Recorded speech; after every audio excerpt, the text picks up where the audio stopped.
Imagine for a moment a vast, interconnected, global organization. Could be anything, really. A Hmm. huge multinational corporation, maybe a complex government agency, or even a big nonprofit working worldwide. Right, complex systems. Exactly. Now, think about one role within that system. Maybe someone who seems, well, quiet, behind the scenes. You Yeah. might picture them, organizing files, taking notes, just handling the admin. Pretty standard stuff. The nuts and bolts people. Yeah. But what if I told you that role, that seemingly mundane job, is actually essential, absolutely essential for everything else to work smoothly, for the mission to even happen, for things to be done, let's say, decently and in order? I see where you're going. The unsung heroes, maybe. Precisely. We're talking about the meticulous record keepers, Mhm. the silent coordinators, the guardians of the details that really hold the whole thing together. It's a fascinating thought, isn't it? Because when they do their job perfectly, you almost don't notice it. Everything just flows. Yeah. But if they slip up, even a little bit, Yeah. chaos, disruption, it can really ripple outwards. Shows you how vital those seemingly small tasks can be. That frames it perfectly. And that's exactly what we're here to unpack today on the deep dive. Welcome, everyone. Glad to be here. Our mission, as always, is to take a stack of information, could be articles, research, foundational documents, and pull out the most important nuggets of knowledge and insight for you. Making sense of the complex stuff. Exactly. And today, our stack is the SDA Church Manual. This is a foundational document for the Seventh-day Adventist Church, outlining its operations, beliefs, structure, Yeah, the works. it's quite comprehensive. It really is. And our mission for this deep dive is to zero in on one surprisingly pivotal role within the local church: the church clerk. A role that, yeah, often gets overlooked or maybe just seen as purely administrative. Right. You might think, the person who takes notes. But as we go through the manual, you'll discover how deeply the clerk's responsibilities are woven into the very fabric of church life. Its mission, its ability to function well, decently, and in order. We're going to see it's far more than just taking notes, isn't it? It touches on integrity, continuity, enabling the church's whole purpose, really. Absolutely. So, okay, where do we start? Let's begin with this core principle that underpins everything in the SDA church: the absolute necessity of order and organization. Right, foundational stuff. The church manual states it very clearly right near the beginning. God is a God of order as evidenced in his works of creation and redemption. And that's not just saying God likes things tidy. It's presented as part of his actual character, his essence. So it's not just about being efficient for efficiency's sake. No, it elevates it. If Okay. God's creation, the universe itself, shows incredible order and his plan for salvation is presented as orderly, then his church is expected to reflect that. It's a theological underpinning for why structure matters. It gives administrative tasks a kind of divine significance. In a way, yes. It suggests that reflecting God's character includes reflecting his orderliness. It's not just human preference. And this isn't a new idea they came up with recently. The manual points straight to the Bible, quoting 1 Corinthians 14.42. Let all things be done decently and in order. A clear directive to the early church. So what does decently and in order really mean in that context? Is it just about quiet meetings? Well, it certainly includes avoiding chaos and confusion in worship, yes. But it's broader. It implies reverence, respect for procedure, a systematic approach to things. And if you look back further, Like in the Old Testament. exactly, the manual highlights ancient Israel. God chooses them as his peculiar people, his special nation, and almost immediately sets up this incredibly thorough organization. Right, I remember reading about that. Moses, the elders. Yes, Moses, the 70 elders, priests, and then this whole hierarchy, captains of thousands, hundreds, fifties, tens, even specific officers for specific jobs. It sounds almost like a military structure, a complex government. It was comprehensive for governance, worship, justice, even how they camped and traveled. Every tribe, every family had its place. It wasn't haphazard. The manual presents it as divinely designed.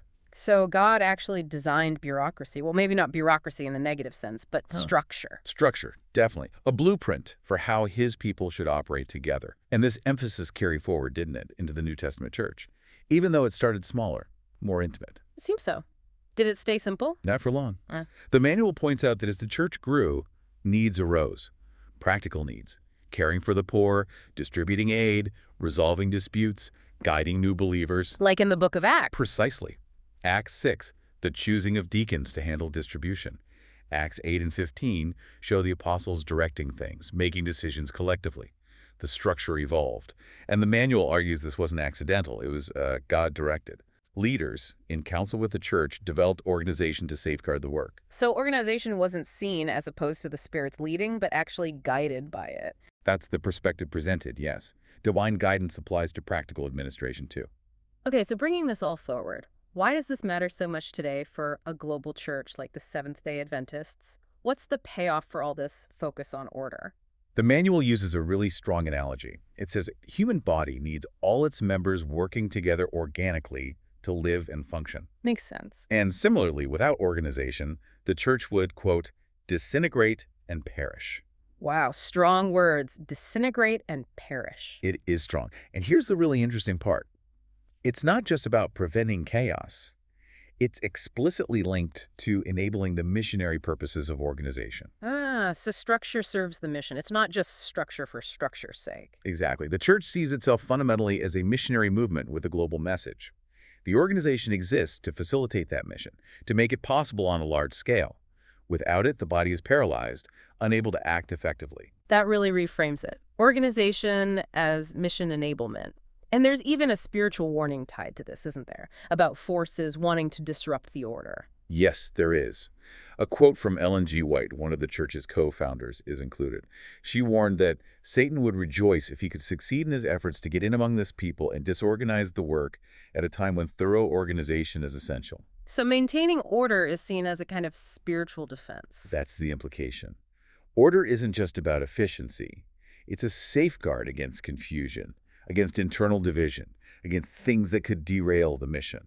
Think about it. An unorganized group trying to coordinate a global message would be incredibly vulnerable. That makes sense, like an army without ranks or communication lines. And a key part of this ordered structure, which brings us back towards the clerk, is the church's representative system of governance. How does that work? Right. The SDA church operates on a representative model. Authority starts with the members in the local church and is delegated upwards through elected representatives. So local churches elect people to represent them at the next level. Exactly. Local churches form a conference. Conferences form a union conference. Unions form the global general conference. At each level, representatives elected by the level below make decisions, elect officers, and so on. Every member has a voice through their representatives. And for that to work, you need to know who the members are. Precisely. That representative structure absolutely depends on accurately tracked membership, clear communication, meticulous records, especially at the local church level. If the foundation is shaky, the whole representative system is compromised. Okay, I'm getting the picture. To fulfill its global mission, to function as this coherent body, the church sees precise, orderly administration not as optional, but as essential. Divinely mandated, even. That's the framework. And that sets the stage perfectly for understanding the role of the church clerk. Not just an admin assistant, but a vital cog in this whole divinely ordered system. A surprisingly crucial role. Okay, let's dive into the specifics of the church clerk role itself. The manual introduces the clerk as an elected local church officer. Elected, yes. Not appointed. That's significant in their representative structure. And their core responsibility is defined as ensuring continuity in record keeping and reporting. That word continuity seems really important. It is. It's not just about keeping records now, but ensuring the records are consistent and accurate over time through changes in leadership. It guards the church's history and its current identity. So it's about more than just good filing. And the manual lists some general qualifications for all church officers. Do these apply to the clerk too? Things like moral fitness, good reputation? Absolutely. No. While not listed separately for the clerk, those general qualifications on page 74 apply. They look for moral and religious fitness, a good reputation, being full of the Holy Spirit and wisdom, and even able to teach. Okay, wait. Full of the Holy Spirit and wisdom applied to record keeping. That sounds interesting. How does that work? It seems almost contradictory, spiritual fervor and meticulous admin. That's a great question. It gets to the heart of seeing all church work as spiritual. For a clerk, being full of the Spirit and wisdom means approaching tasks like record-keeping with diligence, integrity, discretion, and understanding their significance. So it's about the attitude and integrity they bring to the task. Exactly. They see the records not just as data, but as representing people, spiritual journeys, the church's covenant community. A Spirit-filled clerk handles confidential information carefully. They're meticulous not because they love rules, but because they love order and want to serve faithfully. That makes sense. And the manual specifically suggests re-electing clerks to ensure that continuity we mentioned. Yes, it does. It recommends considering the incumbent clerk for re-election precisely to avoid disruptions and maintain historical accuracy. Imagine the potential chaos or disputes if records were lost or inconsistently kept every time a new person took over. Right, you'd lose the institutional memory. Okay, so the clerk guards the history and the present reality. Now what about this core principle? No names added or removed without vote. This seems like where the clerk's authority, or the church's authority through the clerk, really shows itself. It's absolutely central, but it's crucial to understand. It's not the clerk's personal authority. Right. They don't decide who's in or out. Not at all. The clerk is the enforcer of the church's collective decision, made through a vote in a proper business meeting. They ensure due process is followed. It protects against arbitrary actions by any individual, ensuring membership changes reflect the democratic will of the congregation. So membership is a community decision, not an administrative one. Are there any exceptions where the clerk can update the record without a full church vote? There are a couple of specific instances, mainly involving factual updates rather than decisions about membership status. Okay. Like what? First, sadly, is death. When a member passes away, the clerk simply records the date of death. It's a factual record update. No vote needed for that, obviously. What else? The other is when a member themselves submits a written request to be removed from membership. In that case, the request goes to the church board. The board acts on it, usually granting the request, and the clerk then records the board's action. Ah, so the board formally processes the member's own request, and the clerk records that action, still respecting individual choice. Exactly. It respects the member's agency while still having a formal church body acknowledge it. And this is very different from the board having the power to remove someone against their will, right? The manual is clear the board can only recommend removal. Yes, absolutely clear. Pages 70 and 137 state the board cannot vote members out. They can only recommend that action to the entire church for a vote. So why is that distinction so vital? What's the clerk's role in maintaining it? The clerk acts as the guardian of that process. They ensure that only a decision made by the entire church in a business meeting results in someone being removed from the official record, unless it's death or the member's own request. It's a check and balance. It prevents a smaller group, like the board or even the pastor, from having sole power over membership. It protects the individual member and upholds the collective authority of the church. Precisely. It underscores that church membership is a serious communal covenant, not something one person or a small committee can just change on a whim. The clerk ensures that procedure is followed, protecting the integrity of the process. Okay, so the clerk is the gatekeeper ensuring due process for membership, the guardian of the official list. Let's talk more about managing that list, especially transfers. The outline called it a delicate dance, which sounds about right. It really is delicate, involving careful steps and coordination between two churches. Let's walk through it. Say Church A has a member who wants to transfer to Church B. Okay, what happens first? The member usually tells Church A they want to transfer. Church A's clerk then gets the formal request, perhaps via the member or Church B. The clerk takes this request first to their pastor or head elder. Just to make them aware. Aware, yes, and often for initial guidance. Then the request goes to Church A's board. The board discusses it and makes a recommendation to the church, usually recommending granting the transfer if the member is in regular standing. Regular standing, we'll need to unpack that. But first, after the board recommends, then what? Then, and only then, it goes to the whole church congregation at Church A for a vote. Typically, it's read one week and voted on the next week. So multiple steps, even just to grant the letter from the sending church. Yes, transparency and collective agreement. Now, assuming Church A votes yes, the clerk prepares the official letter of transfer and sends it to the clerk of Church B. Okay, the letter arrives at Church B. What's their process? Similar steps, really. Yeah. Church B's clerk receives the letter, their pastor or elder presents it to their church board for a recommendation to accept the transfer. They also need a board recommendation. Yes.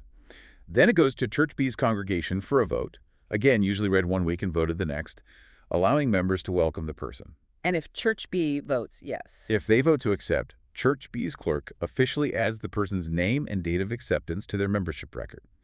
Crucially, they then fill out a portion of the original letter, a certification of acceptance, and send it back to the clerk of Church A.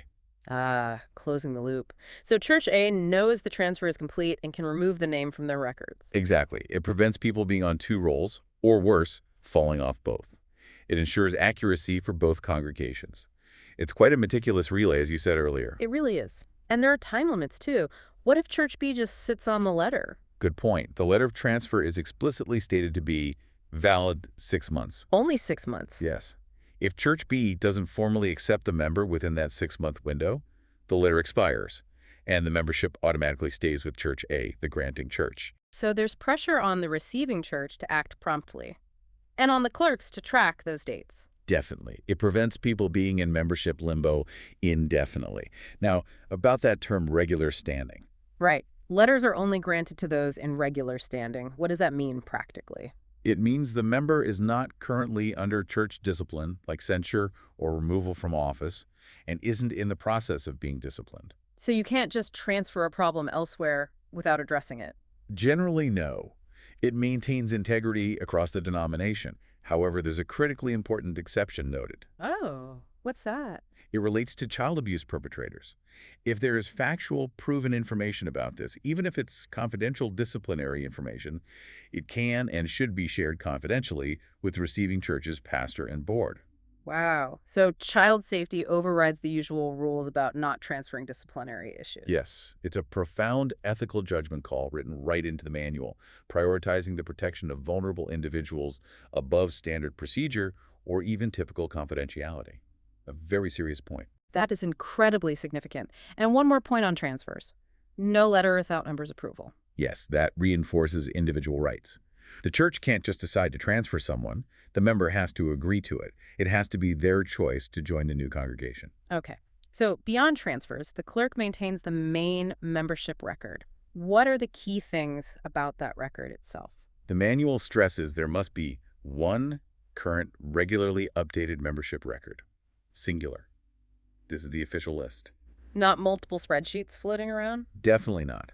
This single record is the definitive roster, and its accuracy is vital for everything from calculating tithe percentages due to the conference, to determining the number of delegates for sessions, to tracking growth. And these records are subject to review. Yes, by the next higher organization, usually the conference office. This provides oversight and accountability. But importantly, this review must comply with all relevant legal requirements for data privacy. The intersection of church policy and secular law, always tricky. Increasingly so. The clerk has to navigate both spiritual responsibility and legal compliance. Now, there's this fascinating concept called redemptive membership review. Sounds much deeper than just an audit. It absolutely is. It's framed not as an audit, but as a most needed ministry. The goal isn't just clean records, it's spiritual outreach. How so? The manual quotes Ellen White. If the lost sheep is not brought back to the fold, it wanders until it perishes. The review process is meant to identify members who have become inactive or drifted away. Maybe they moved, got discouraged, whatever the reason. People who are on the books but not actually showing up or involved. Exactly. Those who are far away, as Hebrews puts it. The clerk's accurate records help identify these individuals. Then, working with the pastor, elders, maybe small group leaders, the church is encouraged to reach out in a Christ-like, redemptive way. So the clerk's data triggers a pastoral action. Precisely. It might lead to phone calls, visits, invitations, efforts to reconnect them, bring them back into the community fellowship. It transforms record-keeping into a tool for ministry, for actively seeking the lost sheep. That really changes the perspective on the clerk's role again.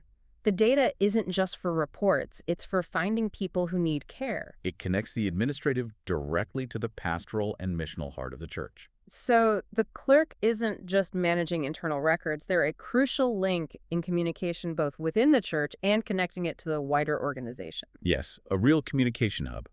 Their work ensures information flows accurately and efficiently, which is, vital for any large organization, especially a global church.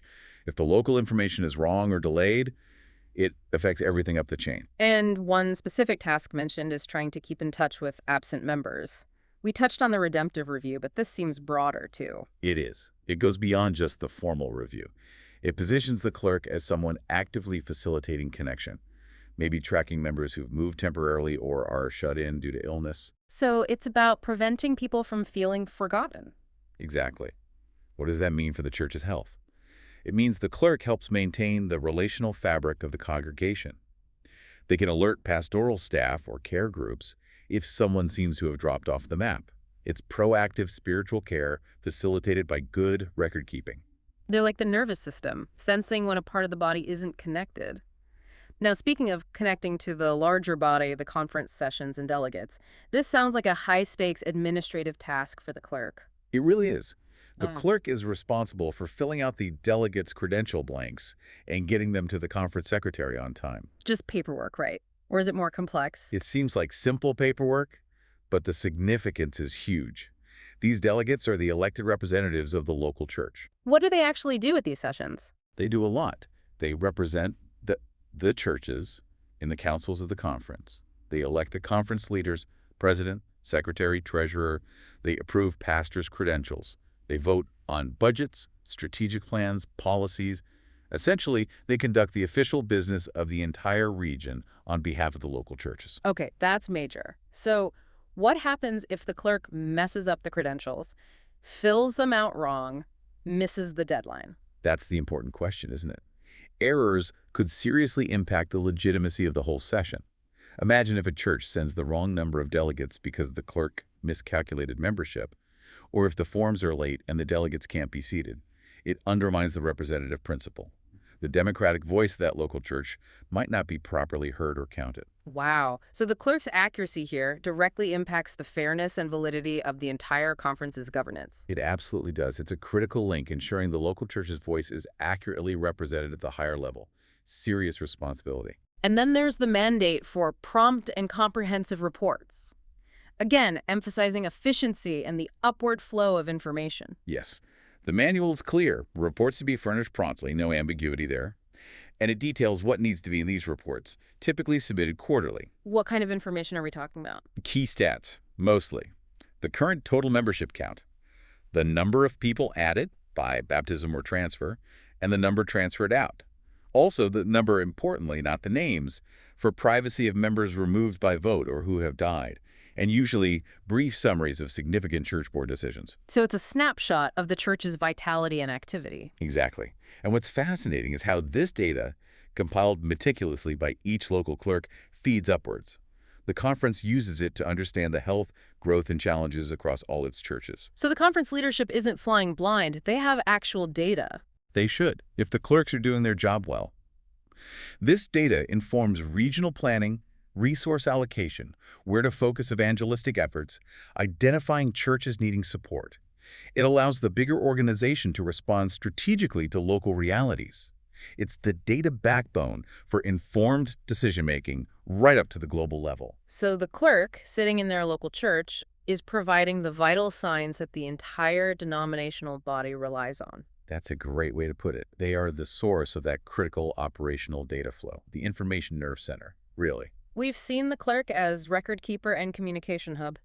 Now, let's look at how they directly support the church's decision-making and governance right there at the local level. The manual says the clerk acts as the secretary of the church board. Yes, that's a key function. They are responsible for recording, presenting, and preserving the minutes of the meetings. Taking the minutes. Sounds straightforward, but given everything we've discussed about order and records, probably more to it. Much more. This isn't just jotting down notes. Accurate, detailed minutes are the official record of the board's discussions, decisions, and actions. They are the institutional memory of the church's leadership body. And why is that so critical? What happens if the minutes are sloppy or incomplete? Think about all the things the church board is responsible for. Planning evangelism, nurturing members, maintaining doctrine, managing finances, overseeing property, coordinating departments. All of that involves discussion and decisions. Right, a huge range of responsibilities. If those decisions aren't accurately recorded in the minutes, how do you track follow-up? How do you hold people accountable? How does the next board know what was decided previously and why? You'd lose all continuity. People would be constantly redebating things, or decisions would just get lost. Exactly. It prevents chaos. It ensures that decisions made are decisions recorded and decisions that can be acted upon consistently over time. It avoids arbitrary actions and provides that crucial historical record for future leaders. It's the difference between organized progress and, well, disorganized stagnation. So the clerk, as secretary, provides the backbone for the board's effectiveness and continuity. It's about accountability and preventing institutional amnesia. Well put. The minutes are the documented consciousness of the board. And this extends beyond just the board meetings, too. The clerk has a role in the larger church business meetings as well. Where the whole congregation meets. Yes. The manual notes that if the clerk themselves can't attend a business meeting, they need to arrange for an assistant to take minutes. Showing that the record keeping itself is non-negotiable, even if the specific person isn't there. Precisely. The official record must continue. And, as we discussed earlier, the clerk's reports, membership numbers, transfers, etc., are a standard key part of the agenda for these business meetings. Ah, right. So they report to the whole church, keeping everyone informed. Yes. It ensures transparency. The entire membership gets to hear the official status of the church, its activities, its vital signs. It empowers them to participate meaningfully in the church's governance, which is fundamental to their representative model. So the clerk facilitates both the board's internal functioning and the broader church's informed participation. A quiet but really powerful role in governance. Absolutely. Upholding procedural integrity at every level. Okay, given this immense responsibility guarding records, enabling communication, supporting governance, what kind of person is actually suited to be a church clerk? It's clearly more than just being organized. Oh, absolutely. The manual brings us back to those high standards for all church officers. Yeah. Moral and religious fitness. That spiritual dimension again. Yes. The clerk needs a good reputation. They need to be seen as trustworthy, discreet, impartial. They handle sensitive information about people's lives and church affairs, and they need to be full of the Holy Spirit and wisdom. Meaning they approach the task with integrity, guided by spiritual principles, not just administrative rules. Exactly. Their character matters as much as their competence. Imagine the damage a clerk who gossiped or showed favoritism could do. It would completely undermine trust. They are, in a sense, a spiritual leader through their example of diligence and integrity in this specific role. It really elevates the position beyond just administration. And then there's that critical safeguard regarding the records themselves. Yes, worth repeating. The strict rule that no names can be added or removed from the membership list without a formal vote of the church. That's the ultimate integrity check. It is. It's a fundamental safeguard against any individual, including the clerk or pastor, unilaterally changing who belongs. It reinforces that membership is a collective decision, protecting both the individual member from arbitrary action and the church body's authority over its own composition. It prevents misuse of power, personal agendas, or just simple error from corrupting the official role. It keeps the power with the congregation, ultimately. That's the principle. Yeah. And finally, to do this job well, the clerk can't operate in a vacuum. They need to work with others, right? Absolutely. Collaboration is key. The clerk has to work closely with the pastor, the church elders, the treasurer, especially since membership numbers often tie into financial reports and budgets. And the department leaders, too. Yes, leaders of Sabbath school, youth ministries, community services, they often need accurate membership lists or data for their planning and outreach. The clerk is often the central point for that official information. So they need good interpersonal skills, too, not just good record-keeping skills. Definitely. They need to communicate clearly, cooperate effectively, and facilitate that smooth flow of information throughout the local church structure and also upwards to the conference. They're really an administrative nerve center connecting all the pieces. It's quite a demanding, multifaceted role when you lay it all out. It truly is. Foundational, really, to the church functioning as intended. Okay, as we wrap up this deep dive on the church clerk, let's just pull the threads together. It's been quite a journey into the details of the SDA Church Manual. It really has. We started with that foundational principle, God is a God of order. We saw how that belief shapes the church's entire structure and approach. Right. From the detailed organization of ancient Israel through the early church to the representative governance model the SDA Church uses today. Order isn't just neatness. It's seen as essential for integrity, mission, even spiritual survival. And then we zeroed in on the church clerk.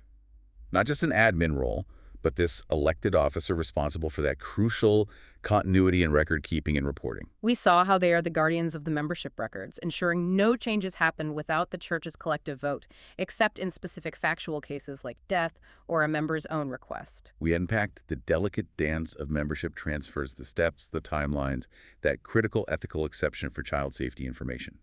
Real precision required there. And we moved beyond just records to see the clerk as a communication hub, keeping in touch with absent members, that blend of admin and pastoral care. And their vital role in the delegate credential process for conference sessions, ensuring the whole representative system actually works. Hmm. Plus, providing those essential reports that give the wider church its vital signs. Then we looked at governance, the clerk as secretary of the board, recording the minutes that underpin effective leadership and continuity, and supporting the transparency of church business meetings. It all paints a picture of a role that, while maybe low profile, is incredibly significant. Absolutely. This role, so often just seen as administrative, is shown to be deeply spiritual and absolutely foundational. The clerk helps ensure the body of Christ, as the manual terms it, functions with unity, integrity, and order. And that directly impacts the church's ability to actually do its mission globally, regionally, locally. It's a clear example of how detailed behind-the-scenes work enables the bigger picture. The unsung hero, perhaps. A perfect description. It really highlights how meticulous attention to detail, grounded in principle, is what allows the larger mission to even happen. Without that orderly foundation, things could easily, well, disintegrate. Indeed. It shows the sacredness in the seemingly mundane. So here's a final thought for you, our listener, to maybe mull over. Next time you think about any organization you're part of, or even just observe, could be your workplace, a club, a community group, anything, pause for a moment. Think about those roles. Yeah, think about the overlooked roles. The people working quietly, perhaps like the church clerk, managing the details, keeping the records, ensuring things run smoothly. Who are the people quietly holding the entire structure together, enabling its purpose, safeguarding its integrity, maybe even embodying its deepest values through their diligent, often unseen work? It makes you wonder, doesn't it? It really does. Yeah. Think about how often the unseen details, the meticulous work behind the scenes, actually hold the greatest power.